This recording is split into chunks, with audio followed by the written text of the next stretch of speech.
And it's not only, of course, about secondhand materials or so on. It's also about redesigning, rethinking, reducing, reusing, repairing, remaking, recycle, and then regenerating. So there's many, many more R's than just using less materials and secondhand materials.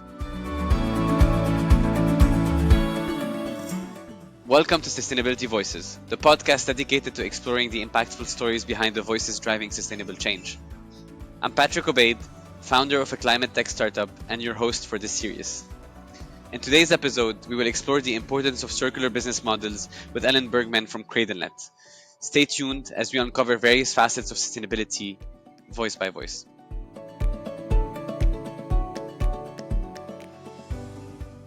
Today, it's a pleasure to welcome Elin Bergman, the circular economy queen of Sweden. Elin serves as a circular impact officer at Cradlenet and is a managing partner of the Nordic Circular Hotspot. In this episode, we will delve into the pivotal 2024 Cradlenet report, which focuses on the status of circular economy in Sweden. First of all, congrats on releasing such an extensive and insightful report, Elin.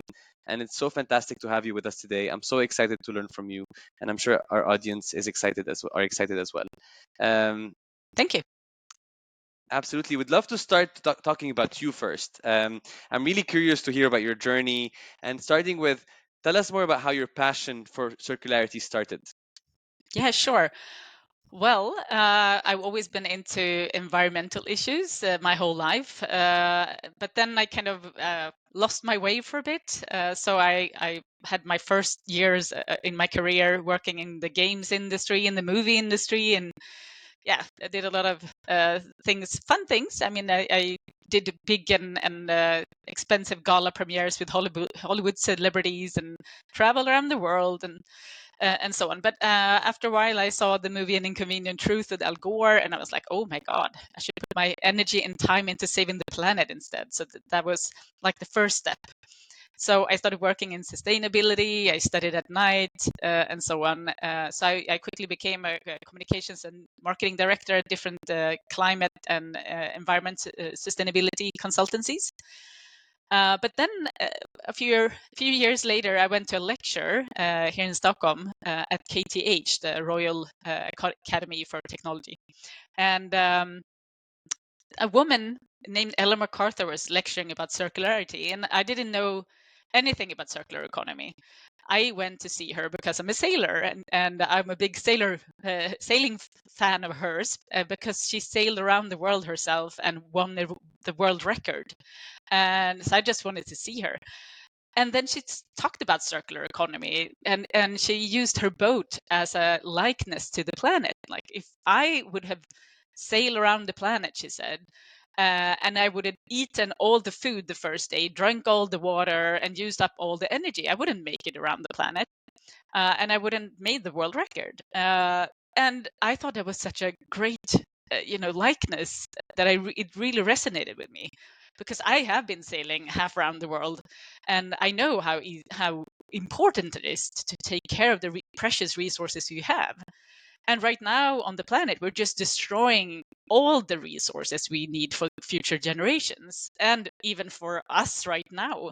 So we're really not living according to what the planet can replenish.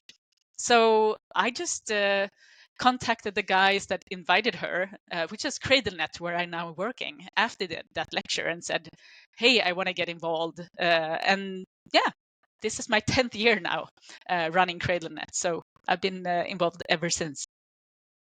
What an inspiring story, Ellen. I think sometimes it takes traveling around the world to find your calling and find, especially such a mission aligned and social impact driven story. And I also love the comparison between circularity and sailing around the world. And I'm envisioning a world where all of us are sailing, and we have to all collaborate to make sure that we have enough resources for us and for our children in the future. Actually, one question that I was just inspired to ask is around how important do you envision collaboration being for the success of circularity more globally? Well, collaboration is key for circularity overall. I mean, I think that's the big change in culture for businesses, because they've been kind of taught in schools that you should like fight for market shares and it's like a war going on. But in circular economy, you have to actually collaborate, sometimes with even your biggest competitor. So it's a big culture and mind shift that needs to happen. And we don't really have the infrastructure in place, but places like Cradlenet and also the Nordic Circular Hotspot, it's like some of those infrastructures to make companies collaborate more, talk to each other more, share experiences and knowledge, and even resources. So it's absolutely imperative for the circular economy to make it happen. Absolutely. And since you mentioned Cradlenet, yeah, would love to maybe double click on that. Would love to hear more about your role at Cradlenet, and how it has evolved in the last 10 years. Well, I didn't start Cradlenet. So that's a lot of people, or a lot of people think that I started Cradlenet. But so it started in 2009. So I've been involved since 2014, and it's one of the oldest circular economy networks in the world, as far as we know. So we started before the term circular economy even existed. And it was a small network when I got involved. It was mostly people talking about circular economy, what it was, and talking about different definitions. And when I got in, I really wanted to make sure that we focused on companies, because they are the ones that need to do the big transition, but also influencing policy, because if we don't have strong policy in place, it will hinder the circular economy transition.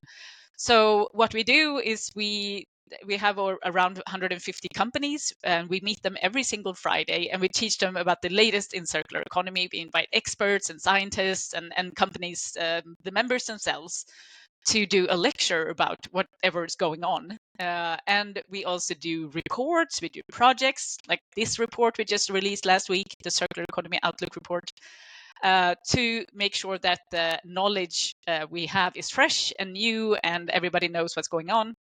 And we, like I said, we also influence policy a lot. Thank you. And I'm excited to dig into each one of those topics that you mentioned, especially the last one around policy influence. I think it's really important to regulate this new market, just given how nascent it is. Maybe before we talk about that, just one quick question for you. You just released the circular report. Congrats. I think it's a 1 week old report. Congrats on that. Would love to maybe hear from you. What are some of the key findings of the report that you'd like to share with our audience today? Well, first of all, this is the third time we're making this report.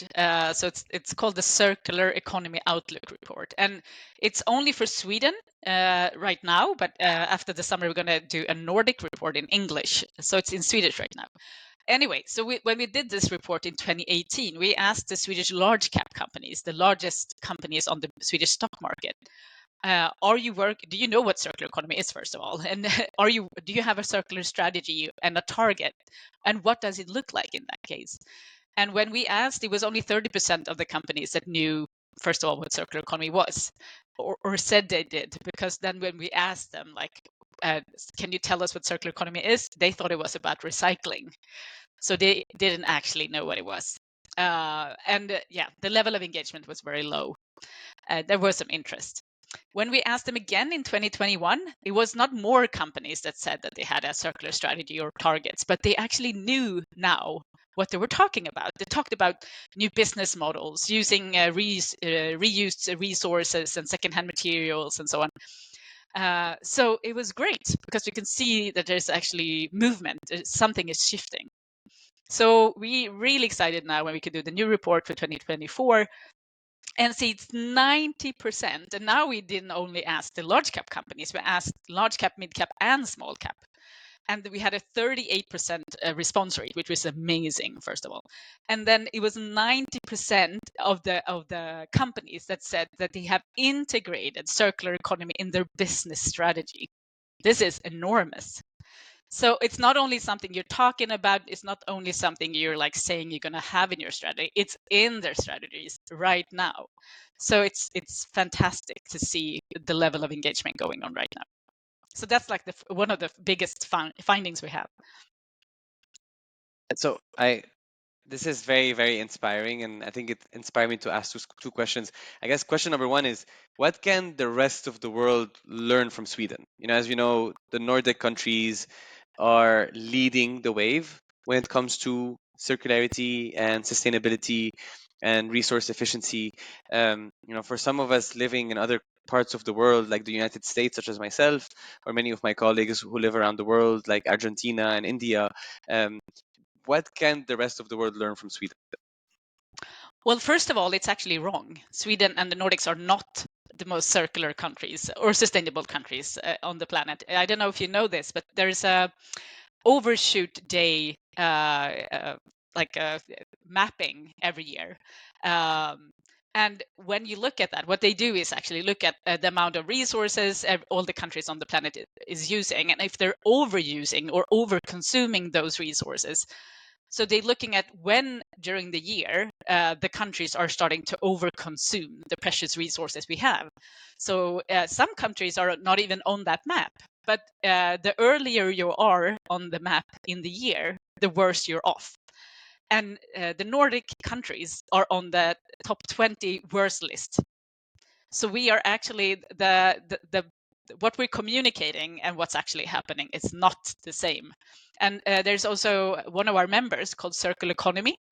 They make a gap report, a material gap report for the planet every year, and it's they're showing that the amount of material coming circulating back into the economy is only 7.2%. So it's very, very low. But we have made some of these gap reports individually for some of the countries in the Nordics, which shows that Norway is only 2.8% circular and Sweden is only 3.4% circular. So we are actually worse than the global average. So no, first of all, we are not circular and we're not sustainable. So and the reason for that is because we're very rich. We have a high level of welfare, and we have strong economies, which makes us consume like crazy. So we are one of the biggest consumers. And we have big cars. We change clothes all the time. We rip out perfectly functioning, lovely kitchens and things because we can. And we have multiple houses and so on. But it's not sustainable at all. So that's the I just wanted to start there so we're not saying something wrong. But the level of knowledge when it comes to sustainability is extremely high in the Nordics. We have had governments that are also extremely engaged and want to lead the way. So our ambitions are still on some of the top list of what we're going to do. But that doesn't mean that we're sustainable now. And then we have the layer of that we're part of the European Union, not Norway, but they're kind of acting as they were part of the European Union. So now the European Union is one of the biggest and most strong environmental organizations on the planet. And they have launched many years ago a circular economy action plan. They actually launched two. So we have it on the second version. And there's so many fantastic laws now being implemented that forces companies and countries to actually act. So even if we have now, which we have, unfortunately, a really, really bad, unambitious government for the first time that doesn't really care, they're breaking down all the environmental goals and targets and have super low ambitions. The European Union is forcing them to act in the right way anyway, which is amazing. So now we have, I don't know if you know about this in the US, but we have something called the EU taxonomy, which is basically shifting the financial flows in the sustainable direction. But we also have a way of mandatory, it's a law for mandatory reporting on sustainability, where also circular economy is included. So now companies can't dodge this anymore. They need to have strategies and also need to report on exactly what they're doing. So this is the first time in history we can actually compare companies that are reporting on the same thing. So now I can, as a customer or a company that wants to buy something from another company, can look at who should I buy this from? Which one is the most sustainable? Okay, I'm going to use this one because they have a better reporting on circular economy, for instance, or climate or whatever it is. So it's fantastic what's going on right now. Ellen, first of all, thank you for correcting my misconception. It's amazing to me, even me who works in sustainability can sometimes use ambition as a way to measure reality. But you actually brought up a really good point. So your starting point is below average, and your ambition as a country is one of the most aggressive out there, which is great. But that also brings a really good question around, okay, well, the gap is massive. And while the EU taxonomy can guide certain investments in certain countries towards more sustainable investments, what's the reality on the ground? How do you envision different companies in different key sectors in Sweden moving from the reality today to a more circular and sustainable future in Sweden? Well, yeah, and I have to say, like, the US is also on the top 10 worst lists. I think it's like the United Arab Emirates and US and Canada that are Yeah, consuming the most. So I just wanted to throw it in there. And of course, you already know this probably. But yeah, so the thing that actually moves usually change is when you can see that there is a business opportunity. And this is the beautiful thing about the report that we just made, because this is the first time in history. We've been saying this for such a long time. I've been repeating myself over and over. This makes business sense. It's about really taking care of the resources, make sure you're optimizing and reducing the amount of material you have. It's going to be more expensive in the future if you don't take care of it. Blah blah blah blah blah. And now we have it black and white. Companies are seeing that this is a business opportunity. And the funny thing is also that 70% of the companies that we asked believes that their competitors will develop significant circular strategies the coming years. So everybody thinks everybody else is doing more than they're doing themselves, which is kind of cool. But it really shows that everybody's stressed because everybody else is jumping on this and working on this. At the same time, we can see there's some things hindering the change, and it's that not so many companies are asking for, oh, I want secondary materials in my product, or I want to buy secondary materials. There are not so many asking for it so far. So that makes it's not a business yet when it comes to that part, at least. But it's the same the other way around. They're not asking themselves for secondhand materials and things. So nobody is doing it, but they know, both of them know that they should, kind of. So it's kind of an interesting situation. We just need to get the market going, because there is interest. We just need to make it like common sense to ask for this every time you do business. And it's not only, of course, about secondhand materials or so on. It's also about redesigning, rethinking, reducing, reusing, repairing, remaking, recycle, and then regenerating. So there's many more R's than just using less materials and secondhand materials. So I just wanted to mention that as well. But anyway, there's so much interest, and I think also a thing that came out, speaking of these R strategies, because we asked about them, and we have 8 R strategies in our report, and it's showing recycling and reducing. These are the most common strategies companies are using, but there's a lot of them that we thought companies will be using that are kind of old, but they're not. So I think there's so much business opportunity in jumping on those as well. So yeah.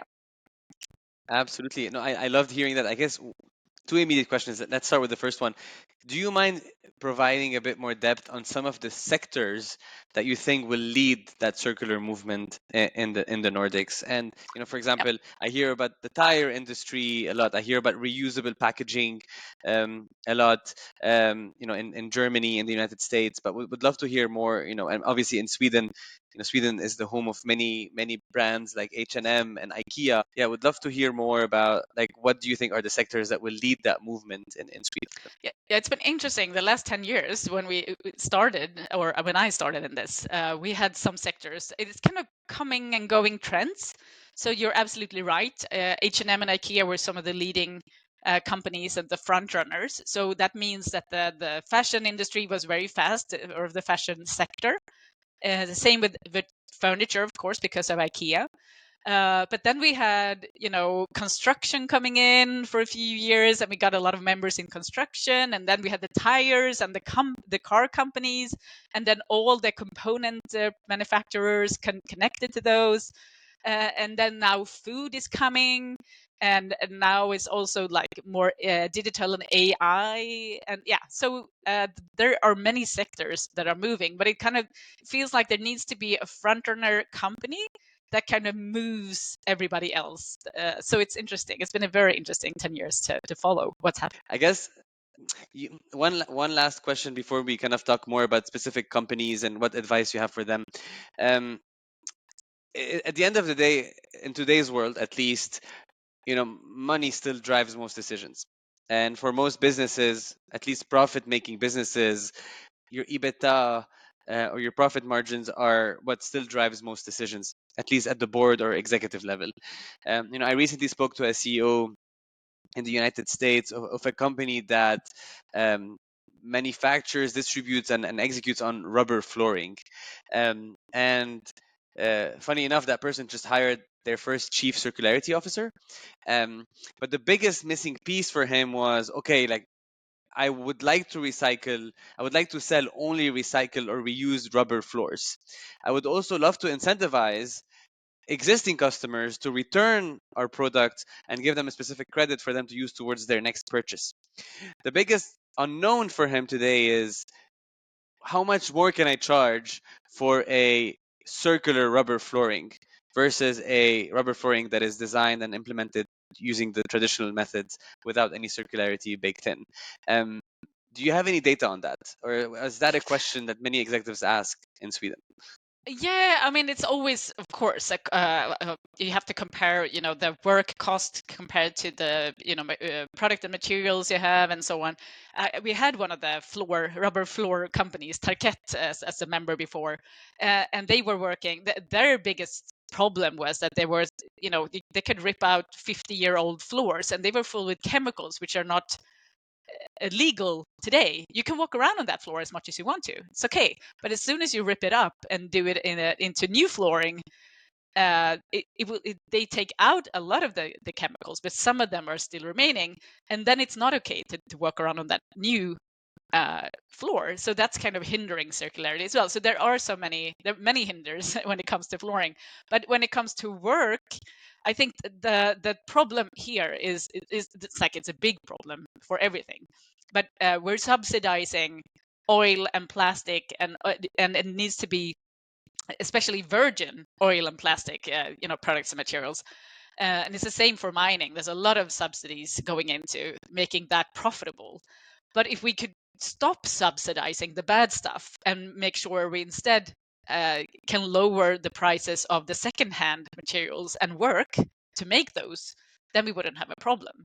So we just need to shift from the oil and fossil economy and put the money into the sustainable stuff instead, because then it will be fixing itself. But it's as long as we have this really bad system where we are financing the bad, we're not going to get out of it. But the good thing is, I mean, it's yeah, don't get me wrong now, but the COVID crisis and also now the wars that's going on, Ukraine and Russia, and the crisis in Israel and Palestine, it makes prices go up. We had a big inflation, so now actually this is the first time, because a lot of the distribution channels and value chains are being disrupted. You can see that this is the first year ever that a lot of the secondhand business models, and not only secondhand, I mean circular business models, are becoming profitable. So it's all about cost in the end. Well, at least in today's world, Alan, and hopefully you and I will live in a world, or at least our kids will live in a world in many, many years to come, where there's a lot more drivers to the economy than just the bottom line or the top line. Um, for companies just getting started on their circularity journey, the ones that are stuck in between strategy and planning and actual execution, um, what would you recommend as some of the first steps that they could undertake to get started on driving change? Well, we actually just launched this spring a circular action guide with extremely easy to take steps. So because I mean, especially in the US and other places in the world where you haven't really started now, it's in Europe. It's there are many guides going out, and there are guides for the manufacturing industries and so on. But we wanted to develop like a very few page, super simple instructions. So this is why we made the circular action guide.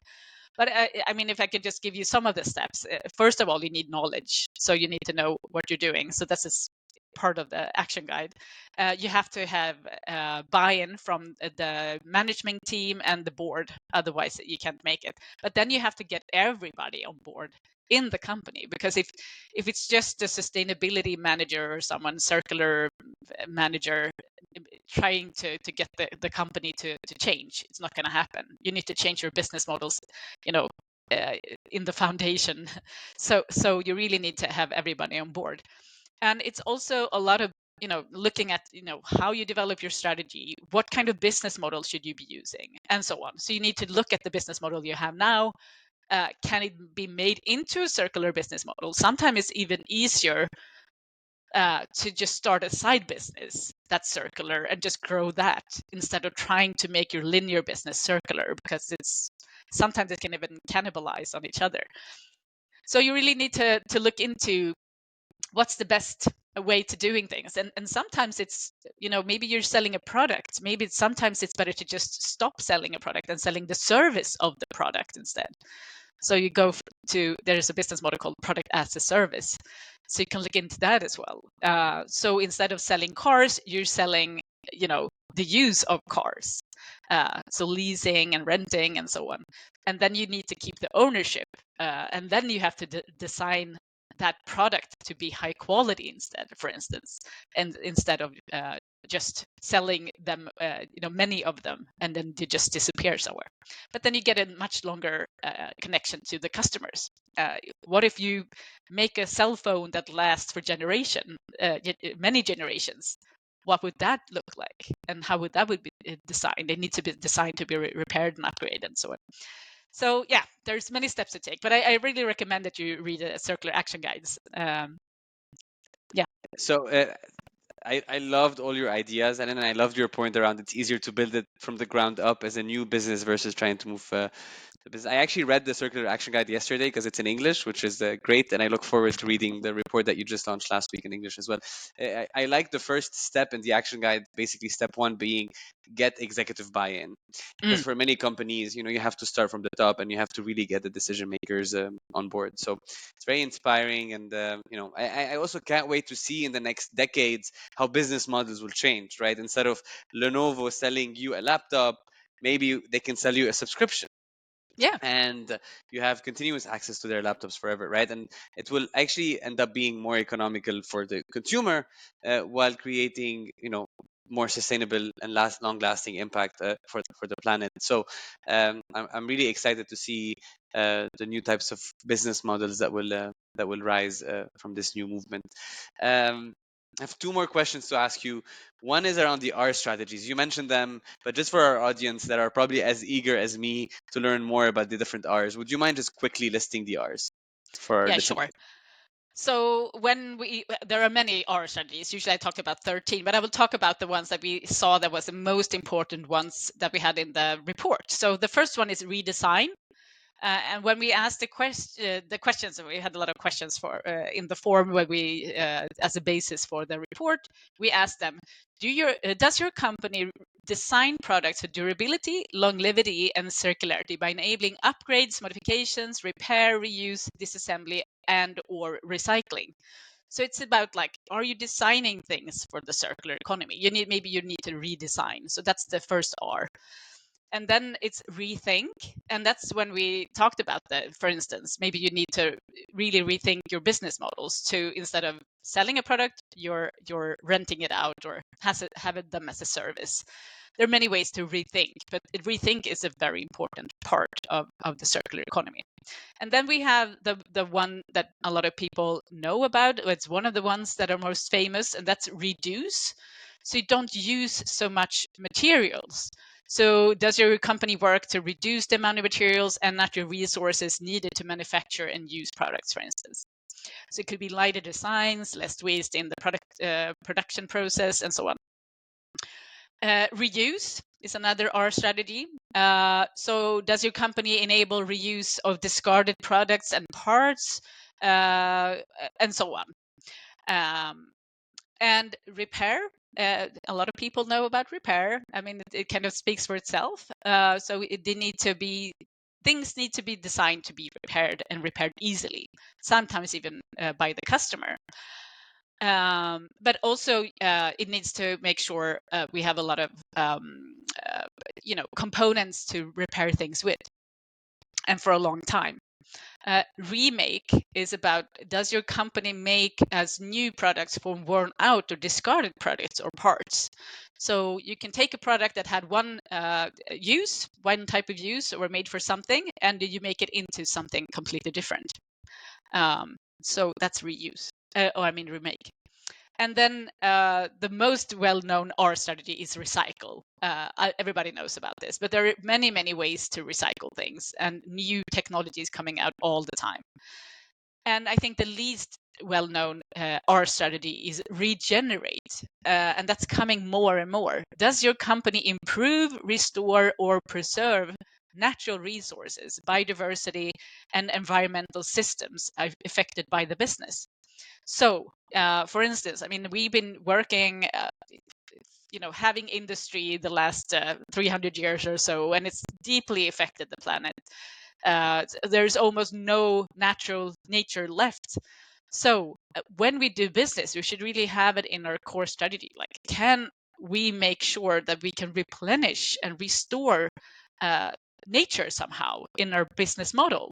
So it's easier for companies that are growing things like farming, farming or forestry, or if you're growing cotton for textiles and so on, because there are some really developed regenerative farming methods, so you can use them and just use it step by step. The beautiful thing about it's that it goes beyond organic, so it's not using any pesticides or even chemical nutrients, and it replenishes the soil, and it also sequesters more carbon, and it makes biodiversity come back. And the beautiful thing is, compared to organic, it actually have higher yields, so you get more crop in the end. It takes longer, and it's more work intensive, but it's a great way to regenerate nature. But what does that mean if you are in technology, for instance, or if you're producing cars or computers? That's something everybody's looking into now. Like, how can they have regenerative business models? So we don't really have all the answers for that. There's a lot of research going on right now. So I think we'll have a lot of interest in business models coming up that's regenerative in the future. And I look forward to living in that world as well, of constant innovation and disruption. Ellen, this was a very inspiring chat. I'm very glad that you went, sailing around the world and traveling around the world and found this passion that hopefully will inspire generations to come. If I have one final question for you is, if I'm a 21-year-old student just graduating from college, getting ready to enter the workforce, feeling a bit anxious about the future of the earth that we live on, um, what words of wisdom do you have for the youth and for the future generation of tomorrow? Well, first of all, I think the generation that we have coming now is so much cooler than we were. We were just happy to get a job, and we're just doing everything anybody told us. They have so much more integrity, and also know that they can actually make a difference, and they don't really take shit, which I really like. So I think you should really try to, I mean, I guess anybody needs to take any job to just survive. So that's a good start. But if you know you want to do something good for the planet, it's always good. I mean, even in computer games industry, in the movie industry, I always ask people, like, how's the weather where you are? And it always started with like, oh, it's so strange, it's not normal. And I'm like, oh, climate change. And they're like, oh yeah, maybe it's climate change. So you can always do a bit of change in the work environment. It doesn't matter where you are.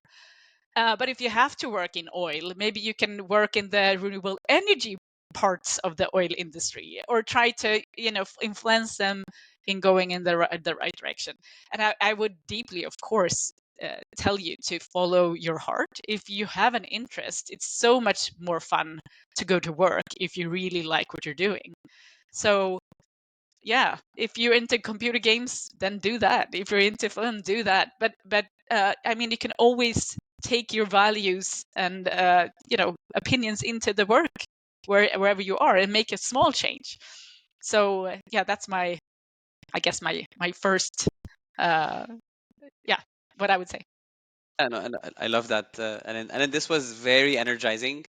You know, like so many. I'm gonna go back and listen to this again, and I'm very, very inspired by all the work you're doing, and hopefully many more companies and many more countries in the world can learn from the path that you've carved and from the action guide that you've released. And I look forward to seeing where this goes in the coming 10 years. Thank you for your time. No, thank you. It's a great conversation. Thanks.